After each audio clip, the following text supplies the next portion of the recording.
नमस्कार दोस्तों। हमारी आज की कहानी है दायरा। माँ कैसी हो? बाहर से आते ही स्वरा पूछ रही है और अपनी माँ को देखते ही उसकी भ्रिकुटी तन गई है, क्योंकि गीता जी की थाली में सादी रोटी, साग दाल और गोभी मटर की सब्जी है, जिसे वो दाल में डुबोकर खा रही हैं। एकदम सादा खाना, ना रोटी में घी है ना दाल में। अरे माँ, ये कैसा रूखा सूखा खाना खा रही हो? घर में घी का अकाल पड़ गया है क्या? ठंड में पराठे मूली मेथी के हो तो पौष्टिक होने के साथ साथ स्वास्थ्यप्रद भी होता है। भाभी भी अपना देह चलाना नहीं चाहती, तभी तो बलाए जैसे खाना परोसी है और तुम भी बड़े चाव से खाए जा रही हो। अपनी बड़ी भाभी उषा पर तंज कसते हुए बोल पड़ी। वाह जी वाह ननद रानी, मान ना मान मैं तेरा मेहमान। जब देखो तब मुंह उठाए चली आती हो और माँ जी के कान भरती रहती हो। वो तो माँ जी भली और नेक है, इसलिए तुम्हारे फिजूल की बातों पर कान नहीं देती हैं। ये जो खाना खा रही हैं उसे खाने को डॉक्टर बोला है, ताकि माँ जी का कोलेस्ट्रॉल कंट्रोल में रहे। तेल मसाले घी इनके लिए काल है। आपको क्या पता है इन चीजों को खाने से कितनी परेशानी होती है माँ जी को। भाभी का प्रत्युत्तर सुन स्वरा आग बबूला हो उठी है। भाभी, ये क्या तरीका है घर आए ननद से बात करने का? आपको जरा भी तमीज नहीं? एक बेटी अपनी माँ को तकलीफ में नहीं देख सकती, और ये मेरा भी घर है, जब चाहे आ सकती हूँ।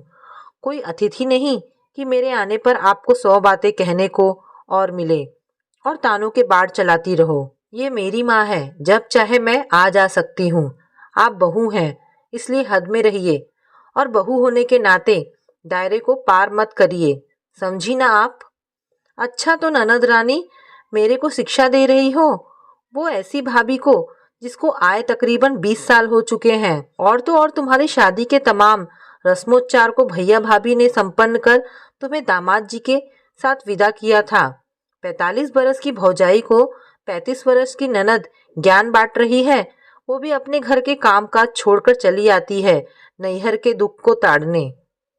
अरे अपना घर संभाला ना जाता, दोपहर को दोनों बच्चे आते होंगे, उनको खाना चाहिए होगा, लेकिन बेचारी गठिया पीड़ित सासू जी दोनों को खिला रही होगी, और तुम यहाँ आकर माँ जी के साथ झूठी सहानुभूति दिखा हम दोनों के दरमियान खटास पैदा करती हो। दायरे में तुम रहो स्वरा, और अपना घर बार देखो और दामाद जी का ध्यान रखो। यहाँ आने से पूर्व उनसे पूछकर आना। पिछले बार उनका फोन आया था, कह रहे थे स्वरा बिना बताए मायके चली जाती है। मेरी माँ बेचारी लंगड़ कर सबको दोपहर का खाना खिलाती है, और तो और बेकार की बकवास करके मेरी माँ का माथा खराब करती रहती है। उनसे बहस करती है कि आप कामचोर हैं, इसलिए घुटना दर्द का बहाना बनाती हैं। दामाद जी बोलते बोलते रुक गए और उनकी आवाज में रुदन थी, बहुत ही दुखी थे। अपनी बहू उषा की बात सुन स्वरा की माँ व्यथित हो गई कि उनकी सगी बेटी अपना घर परिवार देखने संभालने के बजाय मायके में हस्तक्षेप करती रहती है। आए दिन जब तब हर 4 दिन में चली आती है। स्थानीय ससुराल होने के चलते उसका आना जाना मुश्किल नहीं था, फिर भी अपने काम का हर्ज कर आना अतिशय अव्यवहारिक व्यवहार का सूचक था।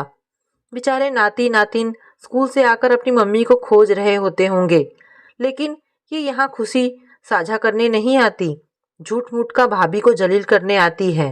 नाच न जाने आंगन टेढ़ा। मन ही मन गीता जी अपनी बेटी से खिन्न हो गई, लेकिन उसको समझाना जरूरी समझ बोली, देख बेटा, जब तुम खुद कुशल गृहस्थी नहीं हो तो अपनी बड़ी भाभी को नीचा क्यों दिखाती हो? अब से दामाद जी के साथ आना और साथ में नातिन नाती को ले आना, अकेले नहीं आना, और मायका ससुराल का दायरा को लेकर चलो, तभी निभाव होगा।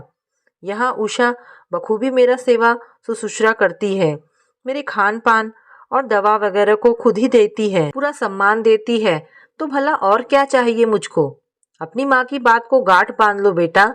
एक शादीशुदा बेटी को मायके में ज्यादा हस्तक्षेप नहीं करना चाहिए, और मेरे जीवन का क्या भरोसा है, इसलिए भाभी का मान करोगी तभी वो भी तुम्हें पूछेगी, वरना मेरे मरने के बाद कोई नहीं पूछने वाला है। अपनी सास की बात सुन उषा मन ही मन खुश हो उठी और स्वरा अपना बैग उठाकर बाहर की ओर चल दी। आज उसके कदम मन मन भर के हो गए हैं। भारी कदम से वो निकल गई। दोनों सास बहू मुस्कुराने लगी। आज आपने सही किया माँ जी, वरना स्वरा अपने कर्तव्य से विमुख होती जा रही थी। तकरीबन 1 सप्ताह बाद गीता जी के पास दामाद का फोन आता है। हेलो माँ जी। हाँ बेटा जी कहिए, क्या हाल चाल है? सादर प्रणाम माँ जी। आपने कौन सी घुट्टी पिलाई है कि स्वरा अब आपसे मिलने की जिद नहीं करती, ना ही मेरी माँ को जली कटी सुनाती है, घर के कामों में भी दिलचस्पी लेती है। अरे कुछ नहीं बेटा जी, बस ऐसे ही कुछ डोज देना पड़ा, इसलिए। यह सुनते ही दामाद ठठाकर हंस दिए। ओहो समझ गया समझ गया, उषा भाभी और आपकी जय हो।